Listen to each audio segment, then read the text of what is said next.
Seja muito bem-vindo a mais um episódio da 5ª temporada do podcast Questão de Saúde. E hoje vamos falar de um tema super interessante, que é ganho de peso após os 40 anos.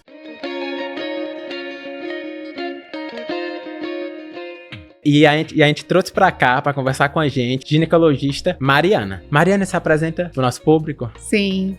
Oi, eu sou Mariana, sou ginecologista. Trabalho diretamente atendendo mulheres e tenho uma afinidade por mulheres nessa faixa etária, né, dos 40 mais. E aí a gente vai discutir um pouquinho sobre o ganho de peso nessa faixa etária, né? Perfeito, Mariana. Obrigado, viu, por ter aceito o convite. Eu fiquei muito feliz com o convite. Obrigadíssimo. Mariana, a gente sabe, né, que a mulher, ao longo da vida, tem alterações hormonais importantes.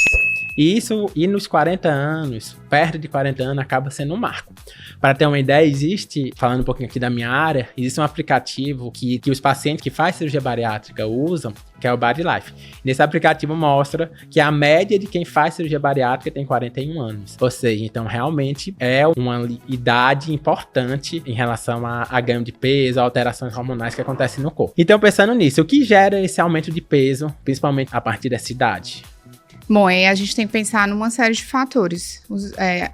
Que se pensa logo inicialmente é nos hormônios, né? No declínio hormonal, que todo mundo hoje em dia fala muito, né? Na queda dos hormônios e na mudança da composição corporal em si, no metabolismo mais lentificado. E fora isso, a gente tem a mulher dos 40 anos. Quem é a mulher dos 40 anos? É aquela mulher geralmente casada, aquela mulher que ainda está ali buscando atingir o ápice da carreira, a mulher que tem filhos muitas vezes pequenos ou ali adolescentes, então ela tem muitas preocupações, ela tem muitas demandas, é aquela mulher que tem que se virar nos 30, tem que estar linda, maravilhosa, né? Às vezes não tem tempo de praticar uma atividade física, não tem como se alimentar, fazer uma dieta muito equilibrada. Então, soma-se a isso, de fato, o declínio hormonal, que vai acontecendo naturalmente. E muitas vezes até um pouquinho antes dos 40. E dessas pacientes, assim, qual é a queixa que tu vê mais no consultório? Das mulheres 40 mais é indisposição e o metabolismo lento, né? Que é exatamente esse ganho de peso. E às vezes é um ganho de peso até, não é nem peso na balança, mas a mudança na composição. Então, é aquela gordurinha. Comecei a ganhar gordura no abdômen, antes eu não tinha. E é muito difícil perder, né? A queixa é ganhar mais e perder menos. E esse aumento de peso, o que é que pode ser ruim para a vida da mulher, né, a partir de 40 anos? Pronto, aí é um efeito bola de neve. A mulher tem realmente, de fato, essa mudança nos hormônios. Os hormônios começam a cair, né? Estrogênio, testosterona, progesterona, tudo começa a cair. A mulher começa a ganhar peso. E quando ela ganha peso, ela tem um ambiente inflamatório. E esse ambiente inflamatório dificulta que ela produza os hormônios naturalmente. Então, você sabe disso, você sabe melhor do que eu. Uma pessoa obesa, a testosterona, exceto se for uma mulher com SOP, com síndrome dos ovários policísticos, provavelmente quando a gente vai dosar uma testosterona de uma mulher muito obesa, ela vai estar bem baixa, né? A testosterona, ela não tolera obesidade, né? Eles andam em caminhos distintos. Então, é um ciclo vicioso. A mulher engorda porque diminui a produção hormonal e ela diminui a produção hormonal porque engorda. E aí, muitas vezes, associada a isso, depois dos 40, a mulher começa a dormir pior. E esse cortisol alto também faz com que os hormônios também não tenham uma produção excelente como ela tinha antes. Então, na verdade, é uma série de fatores que vão corroborar para esse ganho de peso e depois dos 40 anos. Perfeito, Mariana. E uma dor dos meus pacientes, né, que é muito importante, é paciente a partir de 35 anos, 40 anos, que pensam em engravidar e não conseguiram engravidar ainda. E uma das dificuldades que essa mulher tem, né, é justamente o excesso de peso, a obesidade. E junto com isso, a gente já sabe que é uma idade mais propícia para a mulher ganhar peso. O que a gente pode fazer para acolher essa mulher, né, para ela se sentir que esse desejo de ser mãe para ela, né, 35, 40 anos, ainda é possível? Perfeito. Realmente, eu atendo muitas pacientes com esse perfil, né? De um desejo muito grande de gestar, mas muitas vezes a gente tem que tirar um pouquinho esse pé do acelerador. Explicar para ela que uma gestação com obesidade por si só já é uma gestação de risco. Então, aquele bebê tão sonhado muitas vezes pode acabar em um aborto ou em uma prematuridade extrema, em um desfecho materno desfavorável. Então, o ideal é que essa mulher, claro, isso é no ideal, né?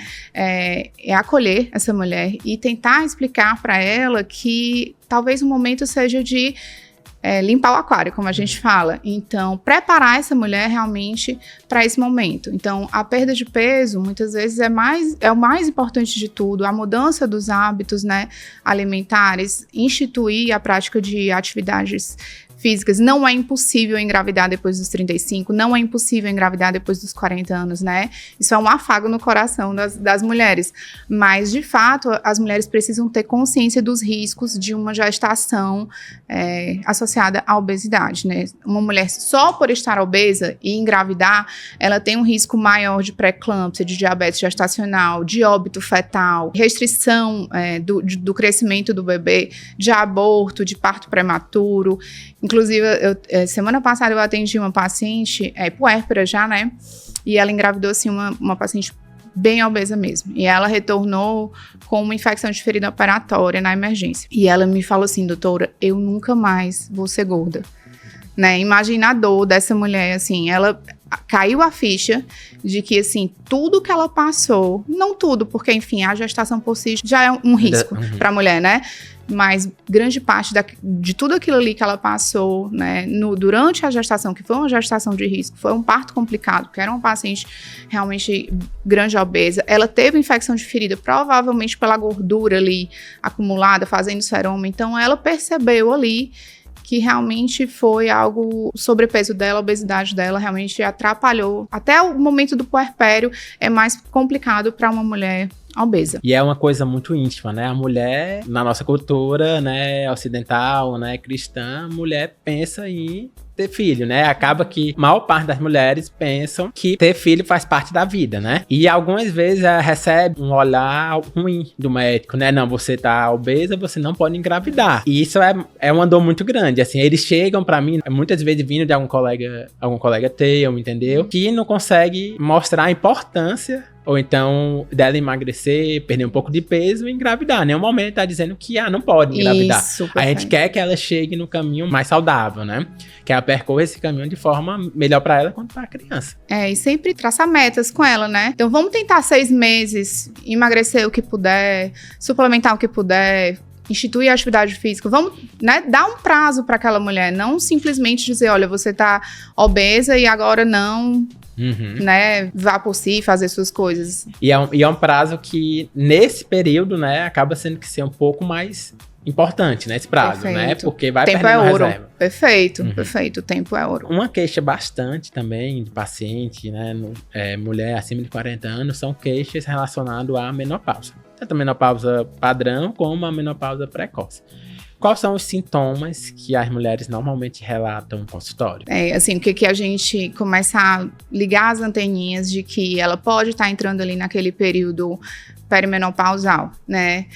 Primeira queixa assim, acho que a campeã é a queda da libido, né? Vem a queda da libido, a fadiga, a dificuldade no sono, começam a ter alterações também do fluxo menstrual, isso é muito importante.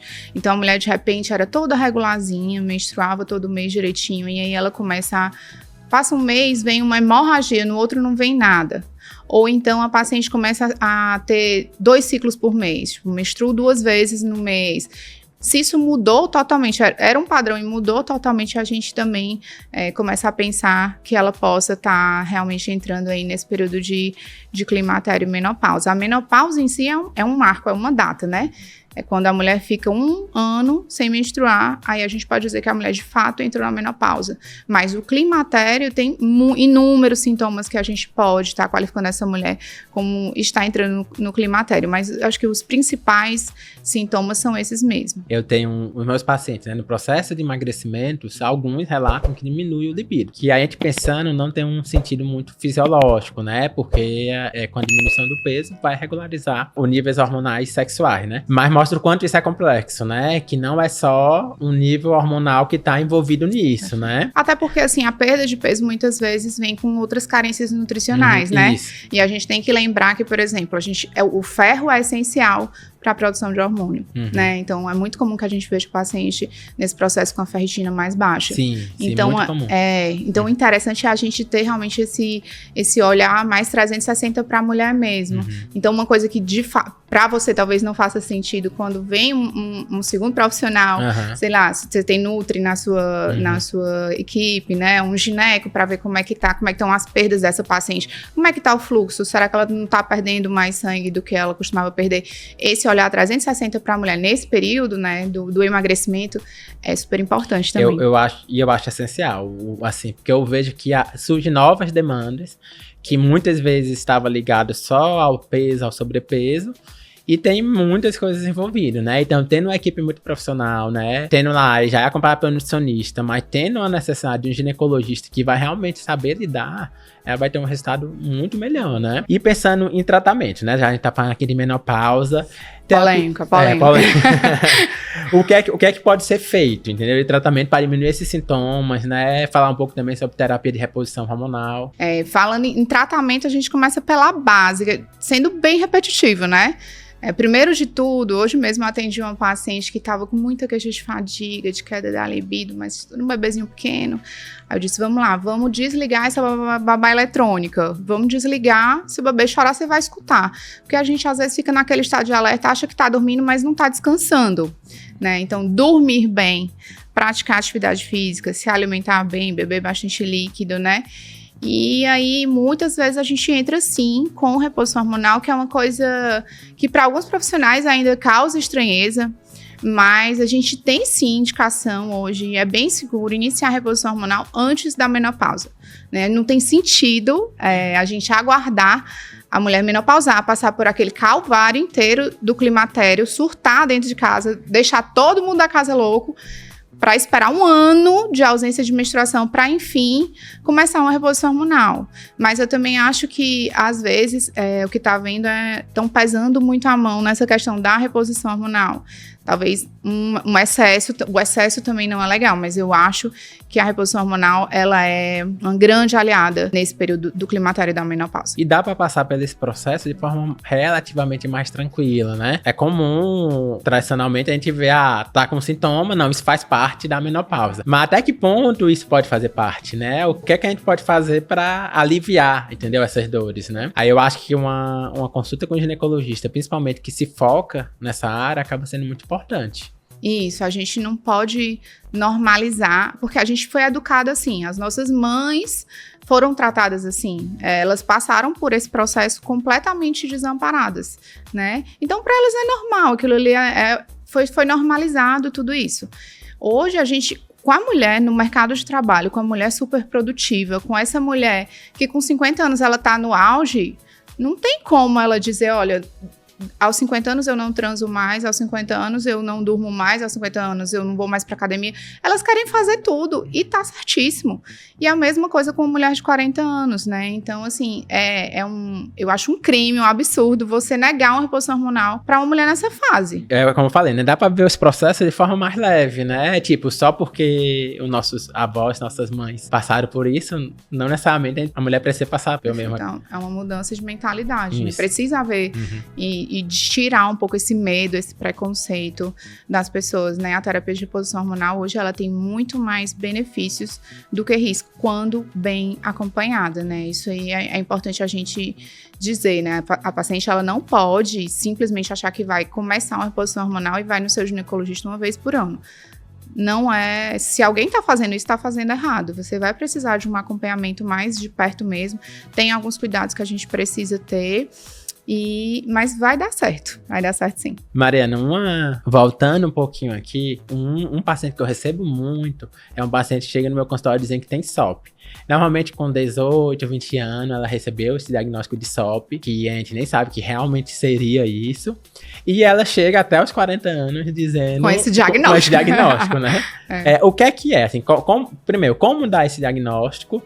E como a gente pode ajudar a mulher a lidar com isso, né? E tem muita relação com a obesidade, inclusive. Total. Em geral, a gente tem que recapitular, voltar, né, no início desse diagnóstico. Com que idade você teve esse diagnóstico e foi baseado em quê? Muitas vezes o diagnóstico da SOP dela era um paciente adolescente que tinha irregularidade menstrual, é um pouquinho gordinha e tinha espinha. Ponto. E aí ela começou o anticoncepcional, muitas vezes não foi para contracepção, foi para espinha. E ali ela ficou com aquele diagnóstico. Então, a gente tem critérios hoje laboratoriais, critérios clínicos, que é o mais importante.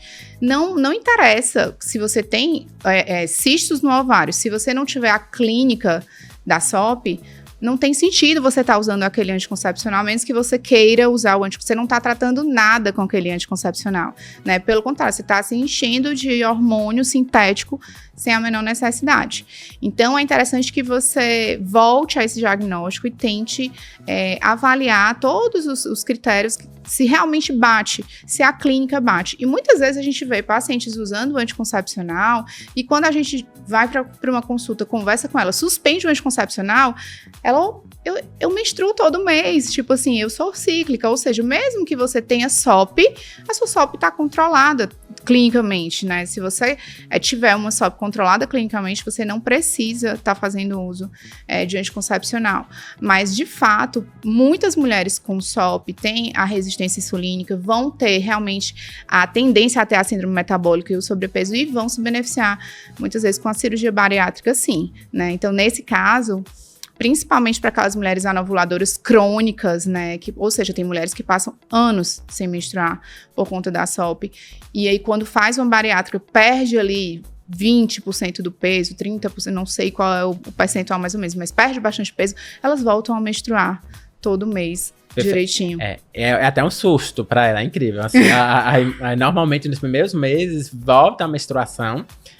E tem até um pico de fertilidade nesse período. É comum a gente pegar pacientes que engravidam no começo, mesmo ainda não podendo, porque a gente não sabe como é que estão os níveis de vitamina. A dieta é muito restrita, vai ser muito difícil passar pelo processo de uma gestação com a dieta tão restrita como naquele momento. E é uma coisa que até a gente fala bastante para o paciente usar algum método anticonceptivo, né? Para esse paciente, fez a cirurgia, não pode engravidar, tá no processo de emagrecimento, e aí precisa adicionar algum método anticonceptivo. Qual tu orientaria para ele? Nada por boca. Ou seja, nada de anticoncepcional oral, que a gente sabe que a absorção não vai estar garantida, né? Inclusive, tenho pacientes que engravidaram nessa brincadeirinha aí, né? É muito comum. Né? Desculpa te interromper, Mariana. O que eu vejo também é porque o paciente passou 5 anos tomando anticoncepcional de uma forma até irregular. E nunca engravidou. E nunca engravidou, possivelmente por quê? Também porque tinha toda essa dificuldade de ovulação, né? Tinha todo esse processo. Depois que o paciente emagrece, né? Aparentemente tem um pico de ovulação, né? A mulher aumenta realmente a fertilidade. E aí elas engravidam. Aí ela chega pra mim, eu tô tomando anticoncepcional e engravidei. Pode ser que seja parte de uma absorção menor. Porém, pode ser também relacionado ao aumento dessa fertilidade que aconteceu. E eu digo, vá pro ginecologista e pense num método realmente que seja eficiente, né? Porque pílula, muitas mulheres têm dificuldade de tomar ela de forma regular, né? Já tem dificuldade de aderir. Isso. Imagina um paciente que tem dificuldade de absorver. Isso. E dificuldade de absorver, tá com dieta restrita, todo comprimido é difícil engolir no começo. Perfeito. Dá muita náusea, Dá náusea, Exatamente. Então ele vai evitar aquele remédio. Exatamente. Então, A gente acaba optando pelo DIU ou pelo implante, pelo Implanon. São os métodos. Existem outros, por exemplo, o anel vaginal é um método também, pode-se utilizar o adesivo também, mas como a paciente, a gente quer naquele momento ali diminuir as chances dela engravidar, porque ela não está em condições, né, fisiológicas ideais, então o ideal é que a gente utilize um método que tenha maior segurança. Então a gente acaba optando por um DIU hormonal ou o Implanon. Fala um pouco mais sobre o Implanon, Mariana. Os pacientes sempre me perguntam o que é que eu acho desse método. É relativamente novo e eu vi que tá meio na moda, né? Fala um pouco como funciona. O Implanon, ele é um chip. Ficou vulgarmente misturou, houve uma confusão entre chip da beleza e Implanon, não é a mesma coisa, tá? O Implanon é um implante que a gente coloca aqui no braço, ele é só de progesterona, não tem estrogênio na fórmula dele, ele é só progesterona, ele tem uma validade de 3 anos, é o método hoje mais seguro do mercado. É mais seguro que uma ligação de trompas, né? Então, ele é um método bem interessante para essas mulheres bariátricas que vão perder aí muito peso pelo caminho, né? É um método que não tem necessidade de você estar avaliando se está bem posicionado, se expulsou, se não expulsou. Ele está aqui no braço, ele está agindo. Dá um bom controle de fluxo, as pacientes até podem ter um perfil de sangrar, mas em geral um sangramento em menor quantidade. Para essas pacientes bariátricas que tendem a anemiar muito, é um método bem legal, juntamente com o Dilmirena, também é um método que a gente gosta bastante de fazer, porque a taxa de sangramento diminui muito. E tudo que a gente não quer é que essa paciente sangre nesse período, né? É porque a dieta é muito restrita, então o paciente vai ter dificuldade de obter todos os nutrientes nesse momento. Então, se tiver alguma coisa, tiver algum fator que aumente o sangramento, dê anemia na paciente, vai realmente dificultar ela conseguir se manter com os níveis de ferro, ferritina e sem anemia, né? Exatamente. É feito no consultório? Sim, no consultório. É ambulatorial, né? Super ambulatorial, muito rápido, é tranquilíssimo. 10 minutinhos a gente já coloca, né? Então, é bem tranquilo. As contraindicações são muito poucas, né? Realmente é um método bem tranquilo de se fazer e de se acompanhar. Perfeito, Mariana. Muito bom, viu, te receber aqui. Obrigada. Adorei, né? Já. Meu Deus, foi muito rápido. É rápido, a gente é objetivo. Aí, foi ótimo. Mariana, eu queria que tu deixasse um recado final para os nossos ouvintes e quem tá vendo a gente. Tá. Primeiro eu queria agradecer o convite, de verdade, de coração. É muito legal quando a gente encontra no caminho profissionais que têm essa visão, não só para a obesidade em si, mas tudo que ela traz, toda a bagagem, tanto a obesidade quanto o emagrecimento também, né? Então é muito legal, você não é só um cirurgião, você é um médico daquela pessoa, ela tá te entregando ali uma expectativa enorme. Então, quando a gente vê uma pessoa interessada, né, em conduzir ali aquele paciente no todo, é muito, muito legal. Então, foi um prazer enorme estar aqui. Eu acho que a gente veio para conversar um pouquinho sobre hormônios e sobre o ganho de peso nos 40 mais. Eu acho que a gente cumpriu um pouquinho essa missão. Fico disponível para qualquer dúvida. Sim, tá é um assunto muito recorrente. Assim, depois que passa os problemas iniciais da cirurgia, né, as dificuldades iniciais, eu acho que 80% é a queixa ginecológica que vai aparecendo, né? Porque a paciente tirou aquele foco, emagreceu. Agora ela quer outras coisas, né? Isso.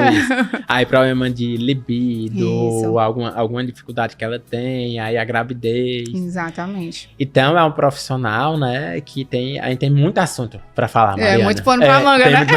Então, olha, e a gente correu das polêmicas, viu? Mas vamos ter outros episódios, né? Pra falar disso também. Perfeito. E Mariana, como é que a gente encontra nas redes sociais? Pelo Instagram, né? DRA_marianaoliveira.gl. Perfeito. E tu atende aonde? Eu atendo no Harmony, que fica ali na Dom Luiz, e atendo no BS Design também. Perfeito. Tá bom? Muito bom, viu? Muito feliz de ter vindo. Obrigado, viu? Deus abençoe a sua missão. Isso é uma missão, viu? A responsabilidade é grande. Eu sei bem, são muitas demandas e é importante dividir essa responsabilidade, né? E vai ser muito importante mais ainda pro paciente. Fica muito melhor o tratamento para ele. Pessoal, é isso. Mais um episódio, terminando aqui. Lembrando que o episódio, né, tem um apoio da ITMF, que é uma empresa que distribui um grampeador elétrico, né? O grampeador se chama Panther. E nós também temos como novo apoiador aqui do projeto a farmácia de manipulação Farmafórmula. Aproveitando também, né, para quem ainda não segue o Instagram do Questão de Saúde, é Uma Questão de Saúde 1. O YouTube é Uma Questão de Saúde. E me siga também no Instagram, pra quem ainda não segue, né? Fazer um biscoito também. Fernando Kennedy, PC. E é isso, pessoal. Até a próxima semana.